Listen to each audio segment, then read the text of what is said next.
میں نے یہ رائٹ ارن کیا ہے کہ میں ایک سوال عورتوں سے کروں. آپ لوگوں کو عقل نہیں ہے کہ سارے مذہب آپ کے خلاف ہیں؟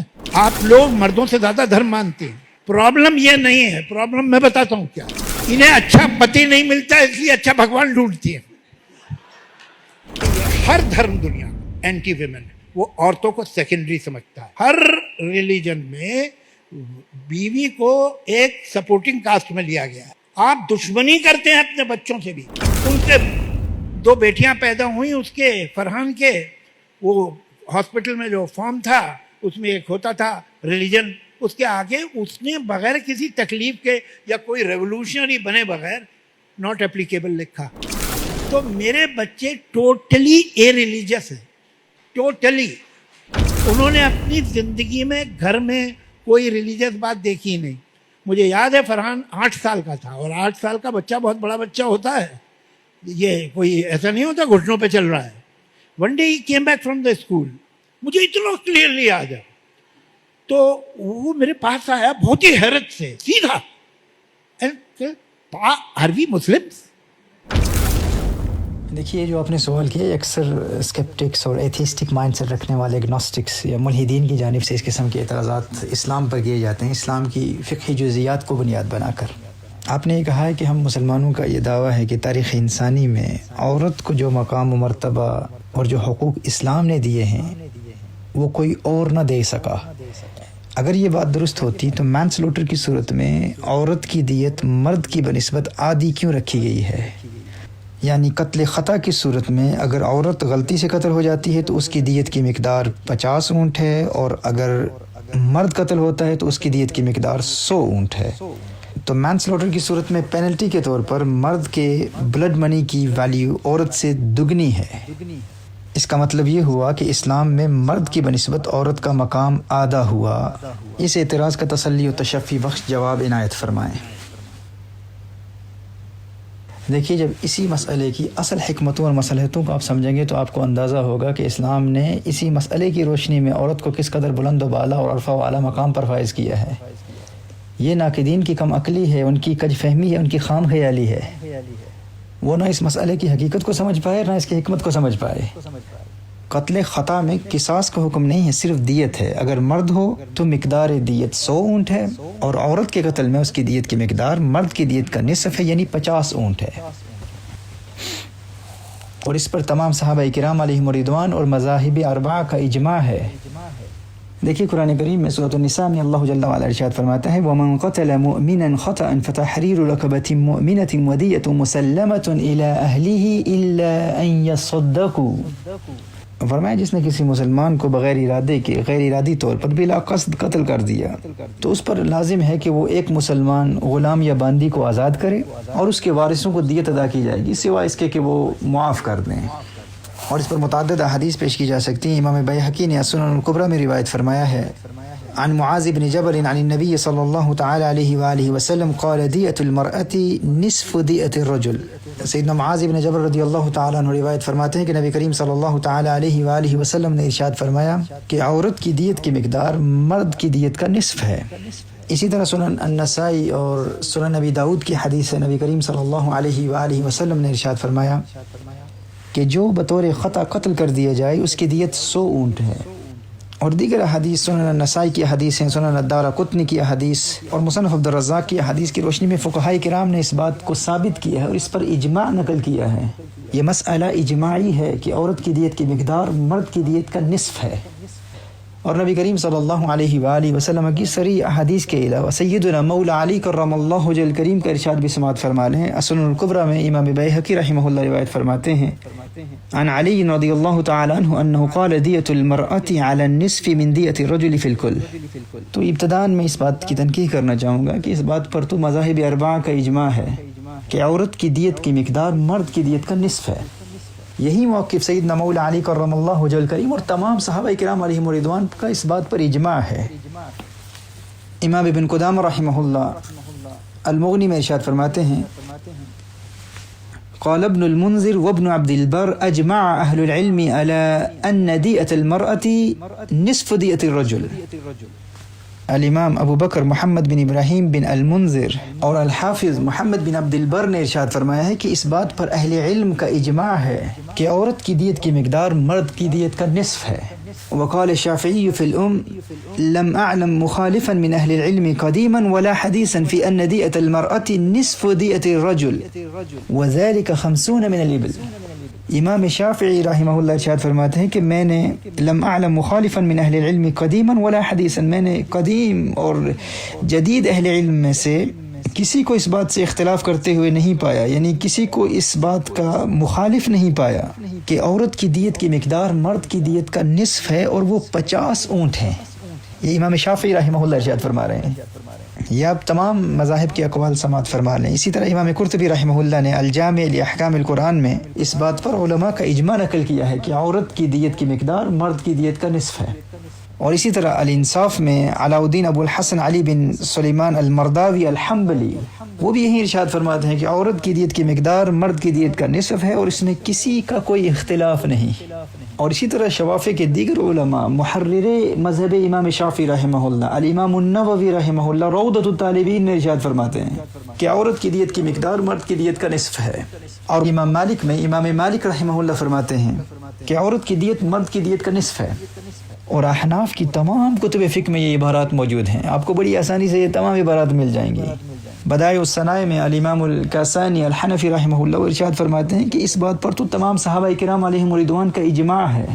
میں ان متشککین اور ملحدین اور ان اگنوسٹکس کے اعتراضات کے جوابات دینے سے قبل سب سے پہلے اس بات کی وضاحت کرنا ضروری سمجھتا ہوں، کیونکہ کچھ ایسے اپولوجیٹکس مسلم اسکالرز بھی ہوتے ہیں جو خود احکام اسلام کی حکمتوں، مصلحتوں، ان کی حقیقتوں تک رسائی حاصل نہیں کر پاتے، خود چونکہ وہ ان مسائل پر عمیقانہ نگاہ نہیں رکھتے، اور پھر چند غیر مسلموں کو، ملحدین کو خوش کرنے کے لیے چند شاذ اقوال کی بنیاد پر اسلام کے اصل مسائل کو ہی بدل دیتے ہیں.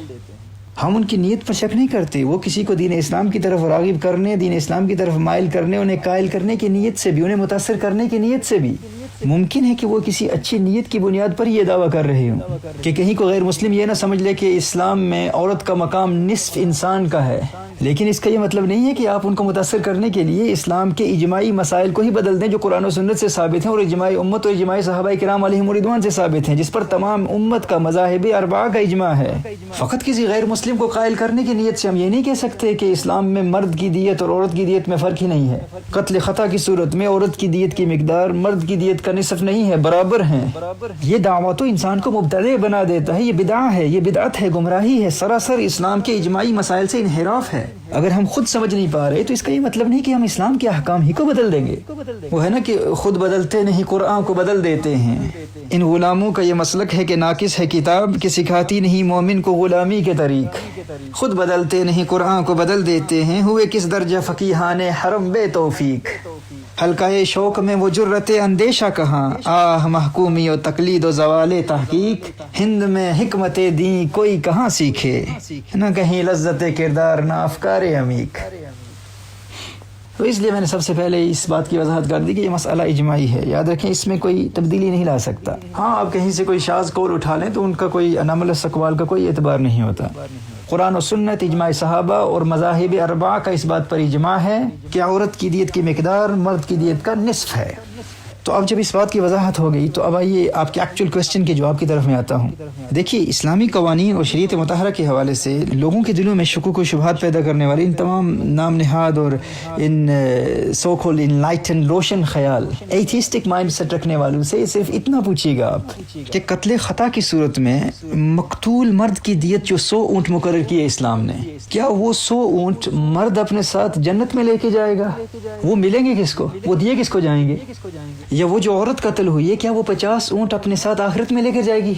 یا جو ان 50 اونٹوں کی قیمت ہے وہ اس مقتولہ عورت کی قبر میں اس کے ساتھ دفن کر دی جائے گی؟ دونوں صورتوں میں وہ قیمت دی کسے جائے گی؟ یہ جو مرد خطأ قتل ہوا ہے نا، تو یہ 100 اونٹ یعنی پوری دیت، اس کی تمام قیمت یہ مرد اپنے ساتھ قبر میں نہیں لے جائے گا. بیشتر صورتوں میں یہ قیمت اس کی بیوہ کو ملے گی. غور کیجئے اس بات پر.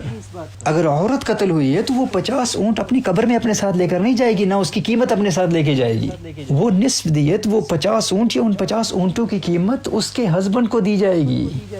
مرد قتل ہوا تو 100 اونٹ اس کی بیوی کو ملیں گے، عورت قتل ہوئی تو 50 اونٹ بیشتر صورتوں میں اس کے خاوند کو ملیں گے۔ اب بتائیے کہ زیادہ فائدہ کس کو پہنچا، مرد کو یا عورت کو؟ بھائی اکثر صورتوں میں مرد اگر خطأ قتل ہوا، غلطی سے قتل ہوا، تو عورت کو 100 اونٹ مل رہے ہیں،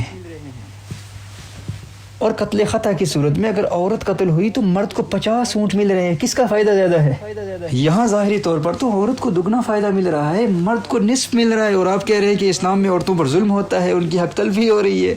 اسلام میں مرد کی بنسبت عورت کو نصف مقام ملا ہے، عورت تو نصف انسان ہے، والعیاذ باللہ۔ کاش کہ آپ اسلام کی اصل حکمتوں کو سمجھنے کی کوشش کرتے اور اسلام کو بدلنے کی بجائے خود کو بدلتے۔ اس کی اصل حکمت کو سمجھنے کی کوشش کیجئے۔ دیکھیے جب کوئی مرد قتل ہوتا ہے نا تو مقتول کے گھر کے افراد کو بہت بڑا مالی نقصان پہنچتا ہے، تو یہ جو دیت ہے نا یہ ایک طرح اس مالی نقصان کا ازالہ کرتی ہے۔ اسلام میں گھر کے اخراجات، گھر چلانا اور عورت کے نان نفقہ اور بچوں کی تمام ذمہ داری، تمام تر کمائی کا ذمہ دار کون ہوتا ہے؟ وہ مرد ہوتا ہے۔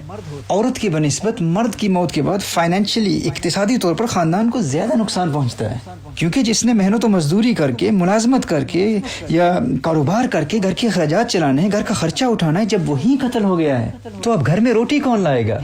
تو اس لیے قتل خطا کی صورت میں جو مرد قتل ہوا ہے اس کی دیت اسلام نے 100 اونٹ مقرر کی ہے، اور وہ 100 اونٹ یا اس کی قیمت اس کی بیوہ کو ملے گی۔ اور اگر خطأً عورت قتل ہوئی ہے تو بچوں کی پرورش کے لیے، گھر کا خرچہ اٹھانے کے لیے خاوند زندہ ہے، لہٰذا اس مقتولہ خاتون کی دیت 50 اونٹوں کی قیمت اس کے خاوند کو ملے گی، کیونکہ جو گھر چلانے کا ذمہ دار ہے، گھر کے افراد کی ذمہ داری جسے دی گئی ہے، بچوں کی پرورش کا جو ذمہ دار ہے، وہ مرد ابھی گھر میں زندہ ہے، تو یہاں اس زندہ مرد کو کم مل رہا ہے، اور اگر مرد قتل ہوا ہے تو عورت کو مرد سے دگنا مل رہا ہے۔ اب بات سمجھ رہے ہیں نا؟ اگر انہی باتوں کو معیار بنا لیا جائے تو حقوق نسواں والے نہیں، حقوق مردوں والوں کو پھر احتجاج کرنا چاہیے کہ مردوں کی حق تلفی ہو رہی ہے، والعیاذ باللہ۔ اور حقیقت یہ ہے کہ اسلام نے ایسا حسین توازن برقرار رکھا ہے، اور ایسے بیلنسڈ احکام ہیں اسلام کی، کسی کی حق تلفی نہیں ہو رہی۔ اب کسی نادان کے ذہن میں یہ وسوسہ بھی پیدا ہو سکتا ہے، یہاں ایک اور اعتراض بھی کیا جا سکتا ہے کہ اگر کوئی عورت خود گھریلو اخراجات کی کفیل ہو، عورت خود کام کرتی ہو، اس کا اپنا کوئی کاروبار ہو، اس کا کوئی اپنا بزنس ہو، یا گھر کا تمام خرچہ خود عورت ہی اٹھاتی ہو، اگر ایسی امیر عورت خطأ قتل ہو جائے تو کیا اس کی دیت پوری ہوگی، یعنی 100 اونٹ ہوگی؟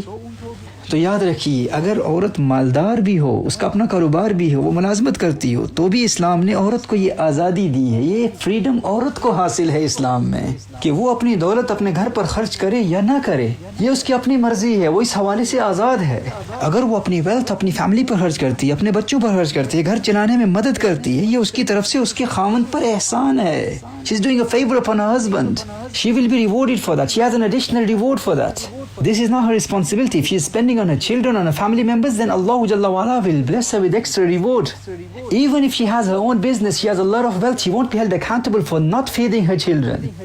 کیونکہ یہ اس عورت کی کوئی ذمہ داری نہیں ہے، اسلام نے اس کو یہ رسپانسبلٹی نہیں دی۔ اگر وہ مالدار عورت اپنے بچوں پر خرچ کرتی ہے تو اس کو اس کا ثواب ملے گا، وہ اپنے خاوند پر احسان کر رہی ہے۔ Islamically the man is still responsible. شریعت مطہرہ میں ذمہ داری اس مرد پر ہی عائد ہوتی ہے، تو ایسی عورت اگر قتل خطا کی صورت میں مر جاتی ہے تو چونکہ وہ گھر کا خرچہ اٹھانے کی ذمہ دار تو نہیں تھی نا، تو اس صورت میں بھی اس کی دیت 50 اونٹ ہی ہوگی۔ وہ تو ایک نیکی کے جذبے سے اپنے خاوند کی مدد کر رہی تھی، وہ ثواب کما رہی تھی، اور اگر ایسی مالدار خاتون کا خاوند قتل ہو جاتا ہے تو چونکہ اسلام نے اس کو ذمہ دار ٹھہرایا ہے، وہ ذمہ دار تھا، تو اس کی دیت 100 اونٹ ہی ہوگی، جو کہ بیشتر صورتوں میں اس کی بیوہ اس عورت کو ہی ملیں گے، وہ اگرچہ بہت بڑی اس کا بڑا کاروبار ہو، بزنس ہو، بہت مالدار خاتون ہی کیوں نہ ہو، پھر بھی اسے 100 اونٹ یا 100 اونٹوں کی قیمت ملے گی۔ یعنی اسلام میں تو عورت کی ہر صورت میں موجیں ہیں۔ کبھی آپ نے اس بات پر غور کرنے کی کوشش کی کہ اسلام عورت کو کس قدر پروٹیکشن مہیا کرتا ہے؟ اور یہ بات بھی ذہن نشین کر لیجئے کہ اسلام میں مرد اور عورت انسان اور مسلمان ہونے کی صورت میں مساوی ہیں، برابر ہیں۔ باقی اپنی ضرورتوں، اپنی خلقت، اپنے جسمانی اعضاء کے طور پر، اپنی کریشن، اپنے ایگزسٹنس کے اعتبار سے دونوں میں مختلف امور میں فرق پایا جاتا ہے، اور اس کا کوئی انکار نہیں کر سکتا۔ تو یہ جو کہتے ہیں نا کہ چونکہ اس دور میں عورتیں ملازمت کرتی ہیں، نوکری کرتی ہیں، بزنس کرتی ہیں، لہٰذا ان کی دیت مردوں کی دیت کے برابر ہونی چاہیے، تو یاد رکھیے یہ ایسے امور نہیں ہوتے کہ جن کی بنیاد پر اسلام کی جانب سے مقرر کردہ دیت کو بدلا جا سکتا ہے۔ مثال کے طور پر اگر ایک مرد ہنرمند ہے، محنت و مزدوری کرنے والا ہے، شب و روز محنت کر کے بچوں کے لیے روزی کماتا ہے، اور دوسری جانب ایک اور مرد ہے جو بے ہنر ہے، انتہائی سست انسان ہے اور انتہائی بیکار قسم کا شخص ہے، سارا دن گھر میں بیٹھا رہتا ہے، کوئی کام کاج نہیں کرتا، نکما انسان ہے، ان دونوں کی دیت برابر کیوں ہے، مساوی کیوں ہے؟ ہاں سمجھ رہے ہیں نا کہ اگر ایسے امور دیت کی مقدار پر اثر انداز ہوتے تو پھر محنت و مزدوری یا کاروبار کرنے والے ہنر مند اور بے ہنر اور بیکار شخص کی دیت مساوی نہ ہوتی۔ اللہ جل وعلا ہمیں قرآن کا حقیقی فہم عطا فرمائے۔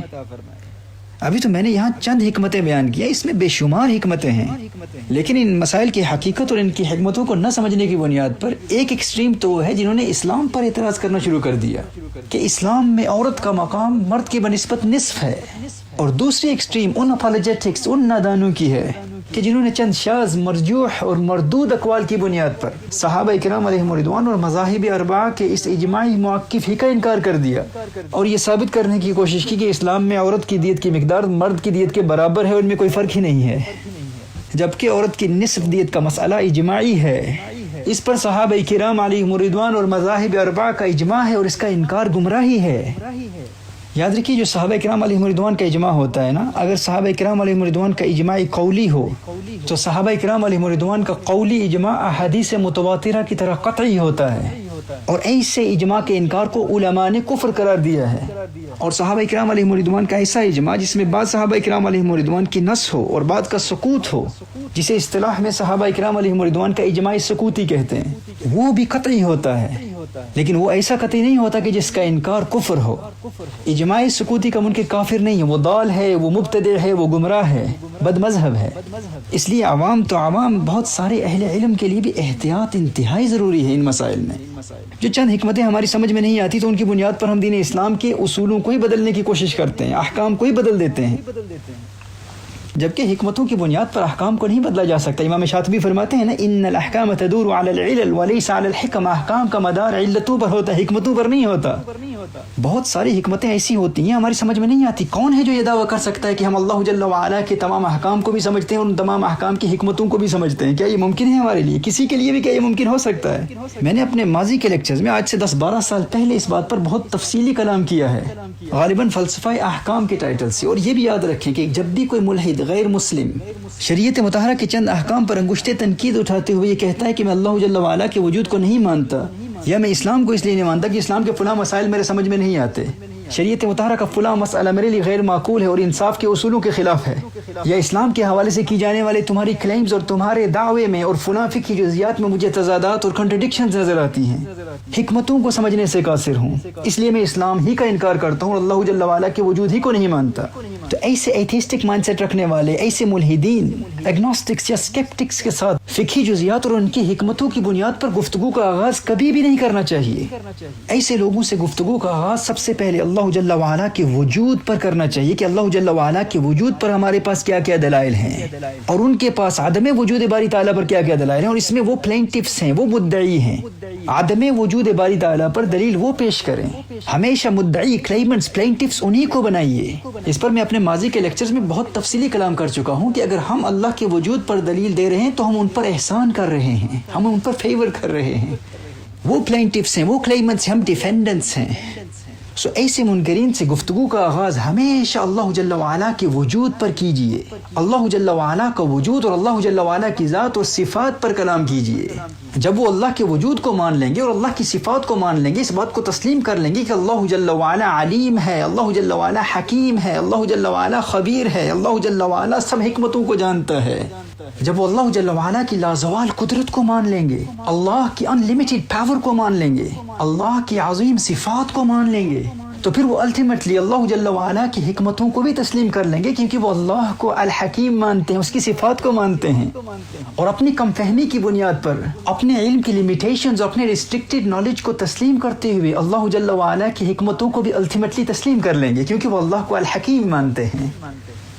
اب اس گفتگو میں چونکہ ہماری ٹارگٹ آڈینس غیر مسلم ہیں یا اسکیپٹکس ہیں یا ایگنوسٹکس ہیں یا ایتھیسٹس ہیں، لہٰذا میں بہت تفصیل سے کلام نہیں کر رہا ہوں، وگرنہ یہ جو چند شاذ اقوال کی روشنی میں، چند مرجوح قسم کے ریجیکٹڈ انوملس اقوال کی بنیاد پر اجماعی کنسنچول میٹرز میں شکوک و شبہات پیدا کرنے کی کوشش کرتے ہیں، ان مسائل میں بہت تفصیل سے ان کا علمی رد کیا جا سکتا ہے، لیکن اس وقت چونکہ ہمارا ہدف، ہمارا مقصود منکرین اسلام کا جواب ہے، تو اس مختصر وقت میں یہی کافی ہے۔